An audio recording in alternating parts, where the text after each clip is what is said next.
Bismillahirrahmanirrahim. Assalamu alaikum, my dear friends, fellow students, viewers, and listeners.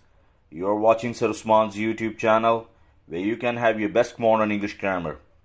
Please subscribe this channel as much as you can and share it with your friends and family members.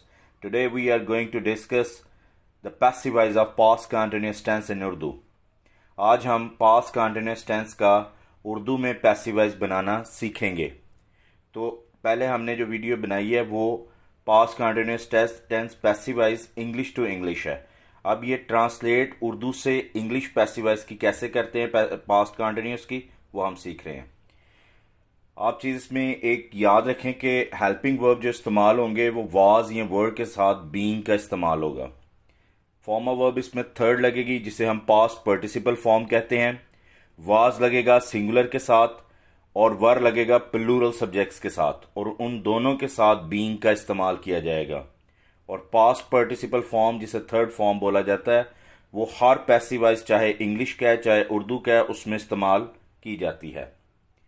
एक चीज़ ज़हन नशीन रखें कि ऐसे उर्दू जुमले जिनमें subject की बजाय object शुरू में आता है वो पैसिव वॉइस के जुमले होते हैं।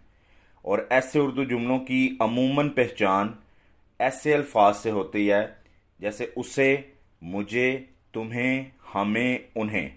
ये वो अल्फाज हैं जो किसी भी जुमले के शुरू में आए तो हमें उससे पता चलता है कि ये पैसिव वॉइस का सेंटेंस होगा। तो ऐसे अल्फाज जुमले के शुरू में आए तो वो पैसिव वॉइस का जुमला होगा। कीप रिमेंबर, सब्जेक्ट इसके अंदर स्टार्ट में यानी सब्जेक्ट इसके अंदर शुरू में जुमले के नहीं होता बल्कि ऑब्जेक्ट होता है। उर्दू में इसकी पहचान उर्दू जुमले में वर्ब यानी फेल के बाद जा रहा था, जा रही थी, जा रहे थे के लफ्ज आते हैं। ठीक है जी। मिसाल, उसे खाना खिलाया जा रहा था। क्या तुम्हें अंग्रेजी पढ़ाई जा रही थी। इसमें खाना खिलाया, खिलाया वर्ब है, जा रहा था पहचान है। पढ़ाना वर्ब है, पढ़ाई, जा रही थी इसकी पहचान है। और इसमें डायरेक्टली कोई सब्जेक्ट नहीं मौजूद। ठीक है। इन दोनों जुमलों में अगर आप देखें तो उसे और तुम्हें का इस्तेमाल शुरू में हुआ है। इसका सेंटेंस स्ट्रक्चर क्या होगा कि अगर सिंगुलर सब्जेक्ट होंगे तो उसके साथ वाज बीइंग का इस्तेमाल होगा, अगर प्लूरल होंगे तो उनके साथ वर बीइंग का इस्तेमाल होगा। और थर्ड फॉर्म ऑफ वर्ब जिसे पास्ट पार्टिसिपल फॉर्म कहते हैं वो हर पैसिव वॉइस में इस्तेमाल की जाएगी। उसके फौरन बाद बाय और ऑब्जेक्ट लगेगा अगर इसमें ऑब्जेक्ट मौजूद हो तो। इसकी एग्जाम्पल्स को देखते हैं। इसको समझने के लिए पॉजिटिव सेंटेंसेस में they were being taught English this year, उन्हें इस साल अंग्रेजी पढ़ाई जा रही थी। The noise was being made in the class, जमात में शोर किया जा रहा था। इन दोनों जुमलों में जो काम करने वाला है वो मौजूद नहीं है। ठीक है। और इसलिए ये पैसिव वॉइस हैं। और ऊपर वाले जुमले में अगर आप गौर करें तो उन्हें शुरू में आया है तो ये लफ्ज जैसे आपको बताया गया कि शुरू में है तो पैसिव वॉइस होते हैं। नेगेटिव सेंटेंस स्ट्रक्चर में अगर सिंगुलर सब्जेक्ट होंगे तो वो वाज नॉट बीइंग, अगर प्लूरल होंगे तो वर नॉट बीइंग का इस्तेमाल होगा। उसके फौरन बाद तीसरी फॉर्म जिसे पास्ट पार्टिसिपल फॉर्म कहते हैं वो लगाई जाएगी। और फिर अगर इसमें सब्जेक्ट होगा तो वो ऑब्जेक्ट के तौर पर लिखा जाएगा। सो सेंटेंस स्ट्रक्चर जो है वो चाहे आपने एक्टिव से पैसिव बनाना है या उसको उर्दू से ट्रांसलेट करना है, बहुत ज़रूरी है इनको लर्न करना। इनकी एग्जाम्पल्स हैं, the new books were not being bought from the shop, नई किताबें दुकान से नहीं खरीदी जा रही थीं।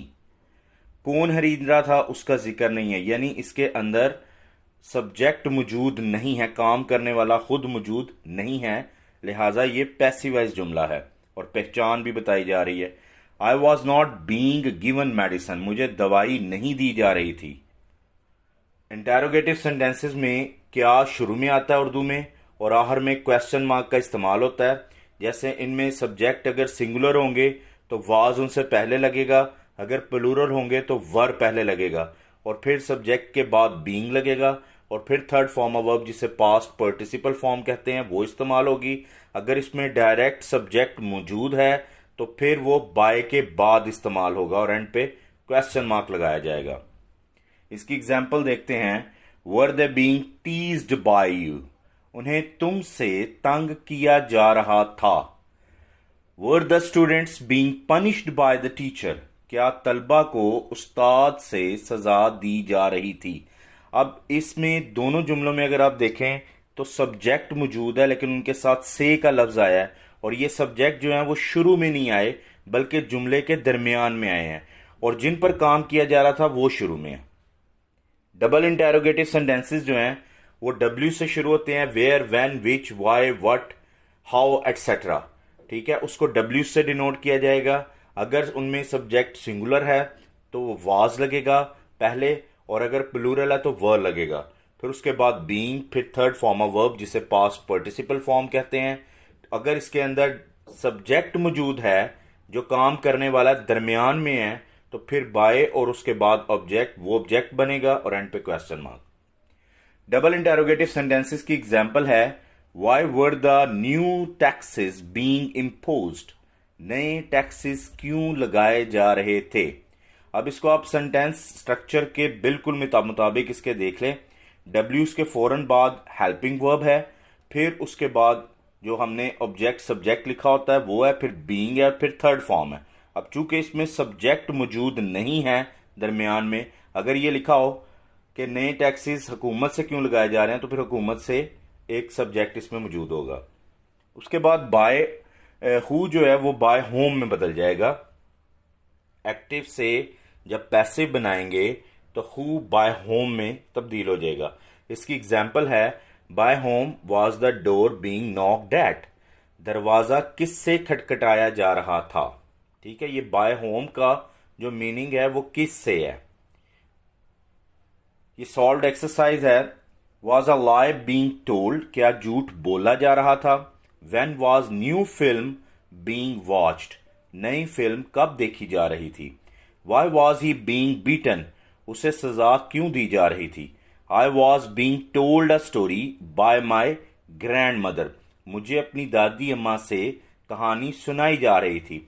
अब जो इसमें सब्जेक्ट है दादी अम्मा, ये अंदर है, शुरू में नहीं है। शुरू में मुझे का ही लफ्ज है, तो ये पैसिवाइज की एक पहचान है, उससे, मुझे, उन्हें, तुम्हें, हमें। ये अल्फाज भी अगर जुमले के शुरू में है तो वो पैसिवाइज होते हैं। उसके बाद है एक्सरसाइज फॉर प्रैक्टिस।